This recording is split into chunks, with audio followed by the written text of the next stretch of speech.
All right, P.A.S. report listeners, the holiday season is here. Why not make your life easy and choose design-it-yourself gift baskets? Whether it's a gift for that special someone, family, friends, employees, corporate clients, you don't have to rack your brain anymore. These gift baskets are perfect for any person. At designityourselfgiftbaskets.com, gift baskets can be fully customizable, or you can choose hundreds of pre-arranged gift baskets.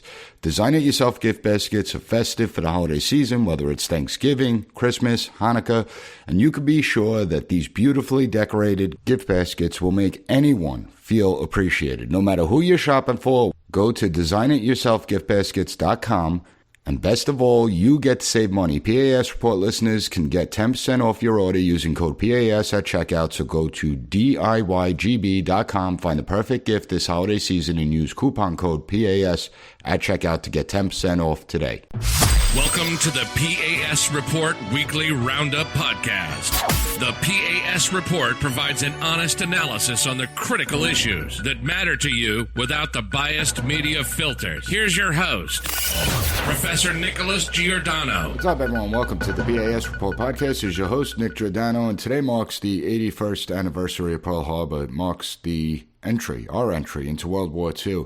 And that was a generation that understood what sacrifice meant. They understood what was at stake and what they were fighting for. They got it. There's a reason they are called the greatest generation. It doesn't mean they are perfect, but they knew and appreciated the greatness of America. Today, we lack that spirit. There is no denying that we are in a decline. We're in a decline culturally, socially, economically, militarily, politically. There are many within our society who continue to deny that. But before we could begin to repair the damage done and reverse the trend, we have to acknowledge where we are. And as we mark the 81st anniversary of Pearl Harbor, we have to ask, what has happened in our society? What has taken place in our society? How did we get here? You know, it really is sad to know that within the next several years, all those that sacrificed themselves, that fought in World War II, they're no longer going to be with us. There's very few of them left already. And today, we look at the generations that exist, we don't come close to that. Many have a deficiency when it comes to our founding, our history, our institutions, and important American political concepts such as liberty and freedom. And it's because of these failures, it's because of the failures to understand these concepts, the founding of the country, our framers, the intent behind the system. We have allowed it to get this bad. Us, we are the real ones that are responsible. Remember, our politicians, our officials, they are nothing more than a reflection of who we are. And unfortunately, this has led to the corruption within the system.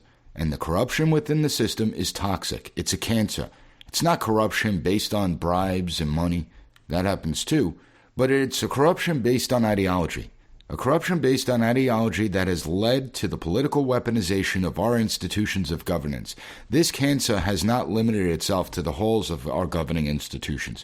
It has now infected all aspects of society. The foundations of our society are based on the ideas of individual liberty and the freedom to exercise those liberties. Freedom of speech, thought, and expression are essential to nourish self-fulfillment. When nearly half the country feels that their voices aren't being heard, that they and their grievances are being ignored, it leads to self-censorship and disengagement from the process. When we disengage from the political system, that's when the cancer spreads, and that's what we're witnessing today. You also have literally half the country that has no problem with the abusive tactics of an authoritarian government. These people don't openly admit that they support authoritarianism, but it's clear that they do. Because they defend the actions. They defend the constitutional violations that are going on day in, day out. They want to grant the government ever more power to rule by decree. Too many people in power already believe that they could do whatever they want. Even worse, as vehicles of speech elevated the voices of ordinary people, there are many in the halls of power who despise this. They believe that they're the gatekeepers of speech and information. There is something very sinister to this. It's 1984. Where only government-approved messaging is allowed, only certain narratives are allowed, where people are only allowed to see and hear one dominant point of view, one dominant narrative, perpetuating the largest groupthink that we have ever witnessed on this earth. In this episode, I am going to discuss the Twitter files. They reveal what many of us already know. However, Just because we suspected and knew this was happening, it's important that Musk releases all this information, not only because it establishes proof of collusion, but more importantly, because it's in their own words, it's their own documents, it's their own emails. This isn't us putting words in their mouth or manipulating things.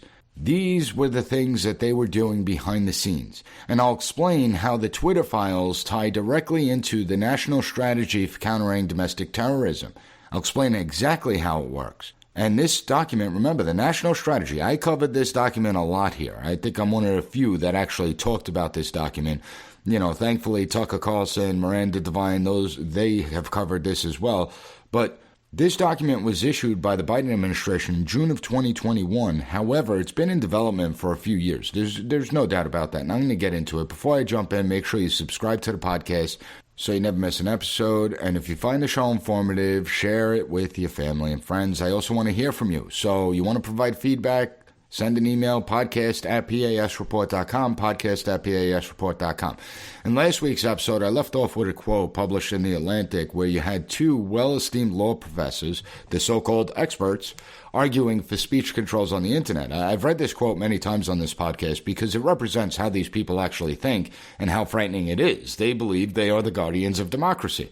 And in order to preserve democratic principles, they want to destroy them. Believe me, their logic is always flawed, but that doesn't matter. These are people that are still well respected in many circles. But I want to read the quote again because it is so important.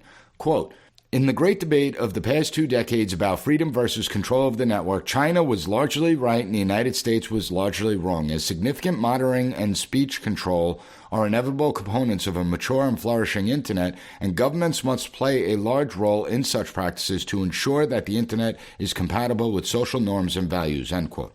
We have to expose these people for what they are and how they think. They are little Mussolini wannabes that have no problem with totalitarianism. Anything that goes against their narrow-minded points of view, it's labeled misinformation, or it will be outright censored. And the Twitter files are proving just that. Here are influential people. When we're told to listen to the experts, these are the types of experts they are talking about. And I could provide endless examples of them all arguing virtually the same thing. Take Richard Stengel. This is a former Obama administration official. He calls the idea of freedom of speech a, quote, design flaw. He argues that because the internet amplifies voices of ordinary people, people should not be able to express their thoughts and opinions if that speech is deemed unacceptable to the powers that be. Whether it's big tech, corporate giants, or the media, they are overtly pushing a political agenda and further weaponizing both public and private institutions, and it must come to an end. Because as the Twitter files show, the ruling class wants to decide what you could say and what you can't. They want to decide what you could see and what you can't. Those dismissing or defending and downplaying this should be ashamed of themselves. Think about what you're defending. If you have no problem, this isn't a big deal. We heard the White House press secretary, Karine Jean-Pierre, say that this is just a distraction. It happened so long ago, it's not a big deal. Think about what you're defending. This is about the tech giants who have enormous influence working at the behest of political parties. And obviously, they went far more in one direction than the other direction. However, regardless of party, no corporation, including social media companies, should ever work at the behest of a political party in order to damage their political opposition. I don't want these powerful companies taking their direction from Democrats or Republicans. And what makes it even worse is when you have government institutions doing it. Government institutions manipulating the social media companies, manipulating the messages that are out there, controlling a narrative. The debate about whether social media companies target anyone who dissents is no longer a debate at all. You have the former press secretary Jen Psaki admitting that they were flagging posts for Facebook. The White House was flagging posts for Facebook for censorship. You have Zuckerberg's admission that they colluded with the FBI, that they were meeting with the FBI, and that they were following FBI directives and guidance. You now have the Twitter files. There is overwhelming evidence of collusion at this point. There is overwhelming evidence that our social media companies are manipulating the political dialogue that's taking place in this country. They're manipulating the debates that are taking place in this country. This collusion isn't just centered around the 2020 elections. The collusion between all entities is to push state-sponsored messaging. And that's exactly what it's designed to do. push state-sponsored messaging to the people as a way to manipulate the political environment and target political opponents. And I'll get to what the Twitter files reveal in a minute, but first I want to connect the Twitter files to the National Strategy for Countering Domestic Terrorism, a strategy that I've warned about a million times at this point, that you're probably sick and tired of hearing about it. When we look at everything that has taken place over the last 10 years, it's almost as if it was all a test drive for the National Strategy. And it's interesting, because as I said, the National Strategy, it wasn't issued until June of 2021. And maybe they saw how well their operations worked, so they decided to codify it. But there's little doubt that the Twitter files, along with Zuckerberg's admission, clearly illustrates that the elements of the National Strategy have been operational for quite some time, and that releasing the document may have just been a formality. The fact is that when you read the National Strategy, it worked to a T. This is exactly the tactics they'd use. Pillar 1 of the National Strategy talks about strengthening the private-public relationship, that the government wants to work more closely with private entities, including social media, to identify threats and share information. And here's the thing. This type of information circumvents the warrant process. If the government wants to investigate and look into personal messages and things of that nature, they have to go through a court. They have to meet a threshold to get a judge to sign off on a warrant. However, if a private sector voluntarily turns over information, well, then no warrants required. This is a backdoor attempt to spy and monitor ordinary Americans. It's a violation of the Constitution. They want the private sector, including big tech and the financial industry, to serve as their eyes and ears. And then you read Pillar 2, and the picture becomes even clearer. It talks about the need to, quote, prevent individuals from being drawn into the grip of domestic terrorism in the first instance. So how do they intend to do this? Well, it's simple. Let's just take a look at what the National Strategy states. Quote, reducing both supply and demand of recruitment materials by limiting widespread availability online, end quote.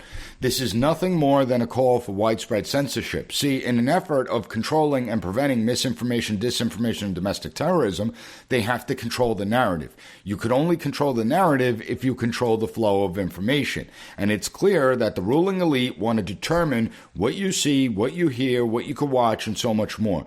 That's what the Twitter files are all about. It reveals how the national strategy is working, how it is operational, how it's designed, and how it's actually pretty damn efficient. You know, the government can't do anything efficiently. You can't build a friggin' road efficiently. Yet when it comes to spying on ordinary Americans, when it comes to censoring ordinary Americans, when it comes to try and manipulate and control the messaging, that they're very efficient in. It's mind-boggling. You know, maybe they could actually do things and have an education system that actually works. Maybe that would be a good start. Maybe they should focus their attention on that. Maybe they should focus their attention on actually winning wars, right? So we don't have another Afghanistan. Maybe they should focus their attention on becoming energy independent or how to reduce inflation. I think more attention should be paid to that, but they don't want to. For years, we heard endless segments about collusion surrounding the 2016 election. It was a digital version of Pearl Harbor. It was a declaration of war by Russia. Every time you turned on CNN and MSNBC, you probably heard the words Russian collusion 10 times in a matter of 1 minute. And it was all based on BS information.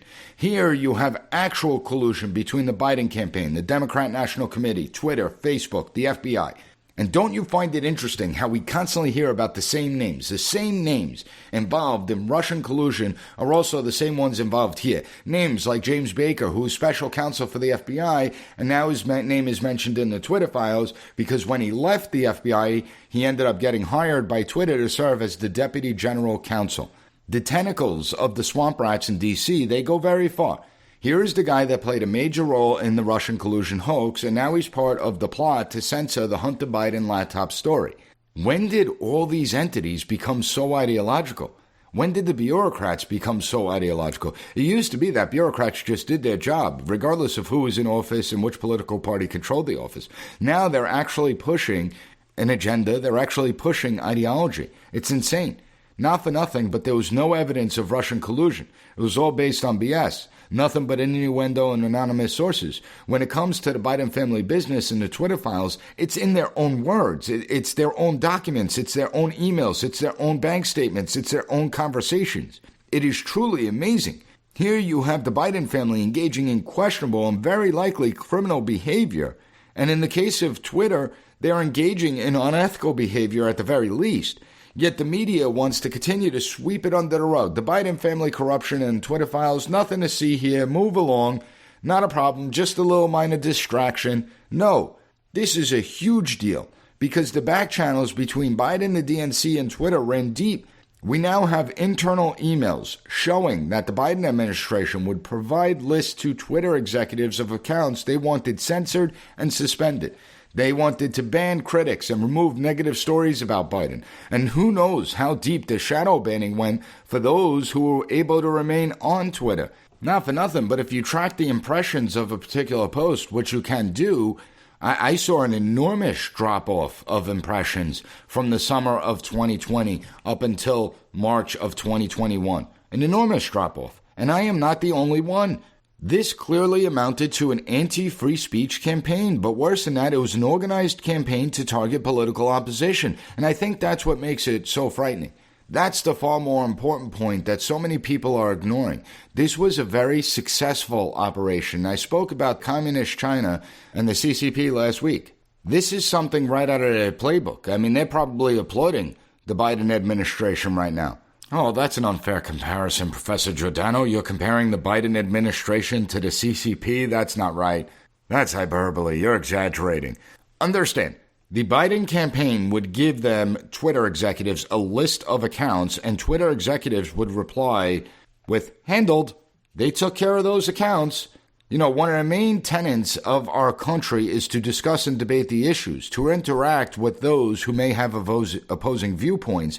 And yet Twitter, the Biden campaign, the DNC, they were sure to limit free expression and free speech. And amazingly, you have Elon Musk and Twitter being attacked today that by releasing this information, by exposing what was done, that is a threat to free speech.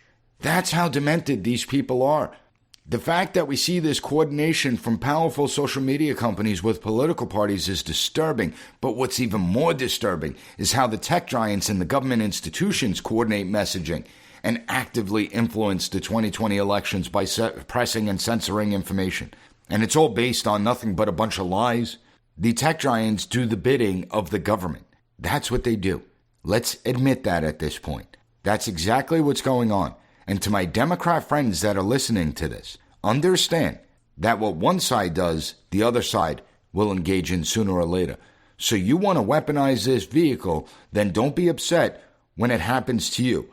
However, I don't want either party engaging in these types of things. This is the destruction of our republic, especially when we look at the government institutions that are involved in this. I mean, let's take a look at the FBI again. You have James Baker, a former FBI general counsel, like I said, who resigned from the FBI. Then there was an active criminal investigation into him for leaking information, even though nothing ever came of that investigation. Shocking. You know, well, remember, these investigations only go one way. In any event, he goes on to become the deputy general counsel of Twitter. So why am I bringing up Baker again? There is a reason when you begin to piece it all together to see how deep this collusion goes and how the FBI not only interfered in the 2016 election, but how they also interfered in the 2020 election and wanted to manipulate it. When the Miranda Devine piece went live, Twitter quickly moved to censor the story. According to Taibbi's reporting, Matt Taibbi, he's the one that broke the Twitter files, started posting it, there was a big debate about how they can justify censoring the story. And there was some within Twitter that did push back to a degree. I wish they had more courage. I wish they had more cojones. And the second that the story was actually censored and they knew it was all garbage, they should have stood up and announced to the world that they're resigning from Twitter because Twitter is suppressing information. I mean, you have the former vice president of global communications of Twitter saying, can we truthfully claim that this is part of the policy in order to justify censoring the Hunter Biden laptop story as hacked information? Well, you had James Baker, who is now the deputy general counsel of Twitter, respond, quote, it's responsible for us to assume that they may have been hacked and that caution is warranted, end quote. Here's the thing. Again, Baker was deeply involved in the Russian collusion scam. He never provided the Trump campaign with a defensive briefing, as is usually routine when a foreign government is trying to influence Americans, especially those running from office. Hillary got a defensive briefing. We know the FBI lied and manipulated evidence they sent to the FISA court. We know the famous Steele dossier was all BS. The FBI knew it was all BS, and yet they used it anyway. And Baker is partly responsible for that. He was working on the collusion case as well. And here's the problem for the FBI. They were in possession of the Biden laptop since December of 2019, and they launched an investigation into Hunter Biden in 2019 as a result of the laptop. Now, some of you out there may say, hey, who cares? Hunter Biden is not president. Joe Biden's president. Understand that the laptop goes directly to the heart of the Biden family corruption. It's not about Hunter. It's about the big guy and the 10% the big guy was getting and the bills that the big guy was having paid for him through all this foreign money that was coming in. So it's not about Hunter Biden. It's about the big guy. But even if it was about Hunter Biden, I'm sorry. If he committed criminal acts, why does he deserve to get a pass? Oh, that's right, because there is a two-tier justice system. There are people that are above the law. We've seen no activity on the Hunter Biden case, yet we're seeing special counsels be appointed for Trump and whatever, but appointed for the Bidens as well, a special counsel. So you want to dismiss it as if Hunter Biden's not in office, who cares? This is a very big deal.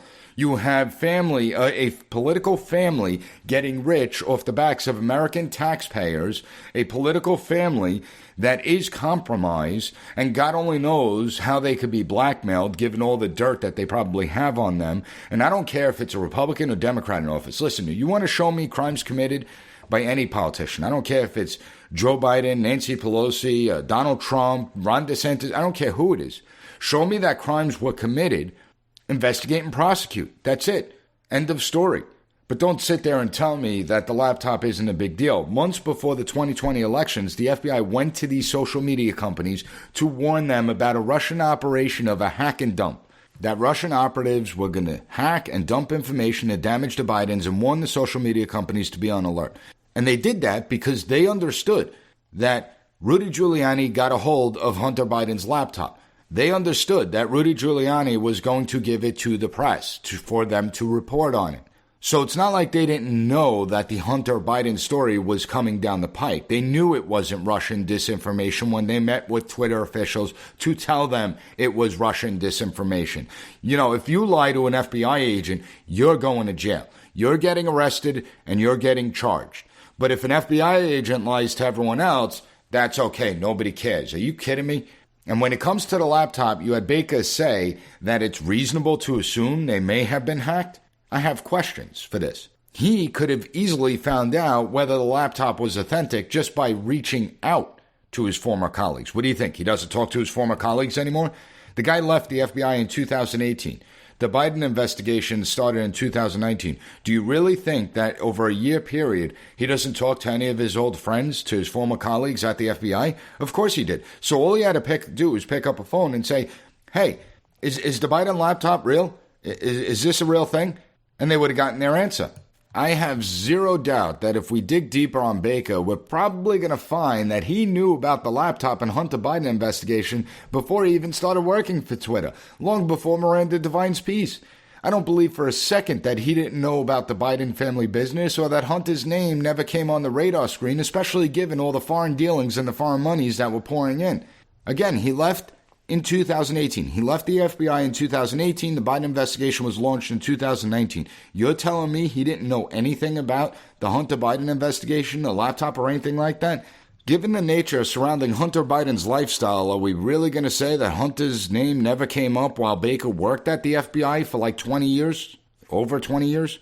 But the bigger problem for the FBI is who the hell do they think they are that they could go meet with Twitter officials or in other social media companies, including Facebook officials, that they could regularly meet with these companies and coordinate messaging? Like, who do they think they are? The fact is that the FBI is the most powerful law enforcement agency in the entire world. Now they want to be the arbiters of what people can say and what they can't, what news reports are legitimate and which ones aren't. They knowingly lied to Facebook, Twitter, and other social media companies. They knew the laptop wasn't Russian disinformation because they had the laptop himself. They knew they were interfering in the election, and they didn't care. It shows they have no regard for the American people, the press, free speech, or the integrity of elections. None whatsoever. They weaponize their agency for political purposes, and it's about time that the FBI is reined in. Enough is enough. We cannot allow this to continue to go on. Those involved in the FBI that have engaged in these type of tactics for the last decade, they have zero integrity. And the sad part is, I bet you they think they are preserving the republic, even though they're destroying it. And the FBI isn't the only agency that had this pipeline to the social media giants. This pipeline is widespread. We know the Department of Homeland Security, Cybersecurity, and Infrastructure Security Agency received routine requests regarding political posts, and this agency would then reroute those requests to Twitter in order to have them censored. Who were the officials making these requests? Well, it was mostly state and local officials. Most were affiliated with the Democrat Party. Shocking, right? And most of the censorship went to advance Democrat officials and the Democrat agenda while censoring Republicans. I've spoken many times about the United States Postal Service's ICOP program, where they were engaged in mass surveillance against the American people on social media platforms. Whether or not they actually met with officials from these companies or coordinated their surveillance attempts, that's not yet known. However, given what we've already witnessed, it would not surprise me in the least. Then you have the CDC. And I'm not going to go through the litany of things with the CDC. We all know throughout the coronavirus, posts were routinely getting censored. If they weren't outright deleted and the user was getting suspended, we know that they were tagged, posts were tagged with a false and misleading label on them.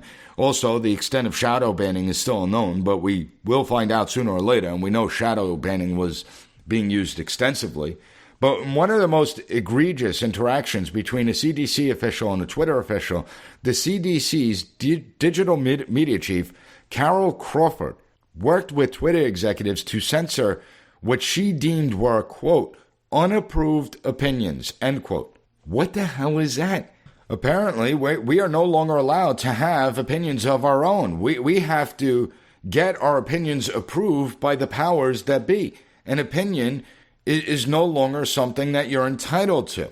See, they don't realize an opinion is just that. It's an opinion.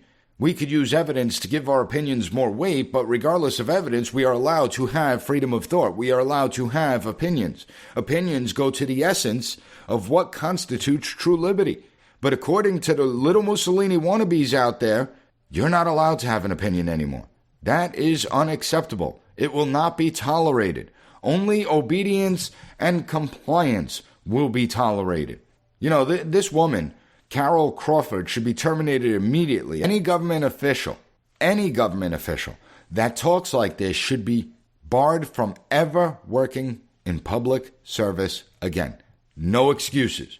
I've really had it with these people who have shown contempt for our founding, our Constitution, core American principles. These people are useless. They do not deserve to be in positions of power. To go after ordinary Americans because they have an opinion on something tells you how authoritarian we become. And the fact that you have journalists actually defending this crap, the fact that you have pundits defending this crap, the fact that you have former officials defending this crap, former officials like the same former officials, 52 of them that signed off on a letter stating that the Hunter Biden laptop was Russian disinformation even though they knew it wasn't. You have all these people defending or downplaying this.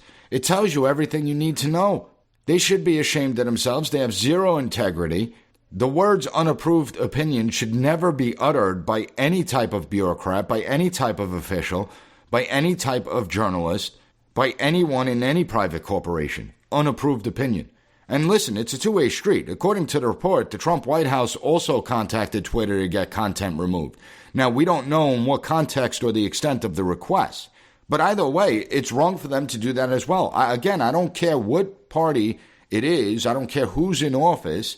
The fact is that the government and political parties should not be the ones to direct and control the flow of information. The government should never be able to declare what constitutes an unapproved opinion.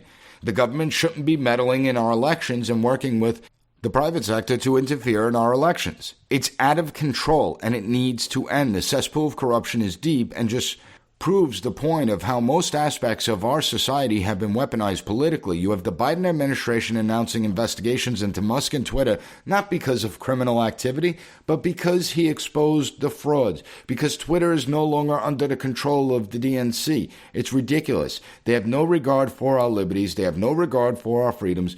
They view these well-defined American concepts as threats to democracy. And understand that freedom of speech was just fine until the masses had a platform where they can exercise their free speech. Freedom of religion was just fine until they decided that during a crisis, they get to decide when, where, and how you practice your faith. Freedom of the press was great until outlets like Fox News and Newsmax began to emerge. Freedom of thought was great until you start to question the so-called experts and have unapproved opinions. See how that works out? This is the brave new world we are living in. When they constantly talk about threats to democracy, understand that a politically weaponized bureaucracy is the biggest threat to the republic. When the private sector, big tech, and most of the media are recruited to do the bidding of a political party or the government itself, that's the real threat to the republic. When we start seeing the lines get blurred between the private sector, big tech, and the media and government, that's the threat to democracy. And it's time we're honest about this.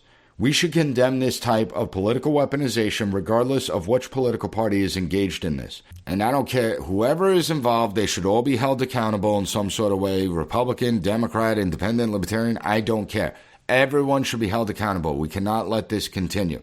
Now, I hope you found the content of this episode informative, and I appreciate all the 5-star ratings on Apple Podcasts that I've received. If you have 30 seconds, please write a good review on Apple Podcasts. I want to thank you for joining me, and I'll be back on Monday with another great episode of the P.A.S. Report podcast. Thank you for listening to the P.A.S. Report Weekly Roundup Podcast.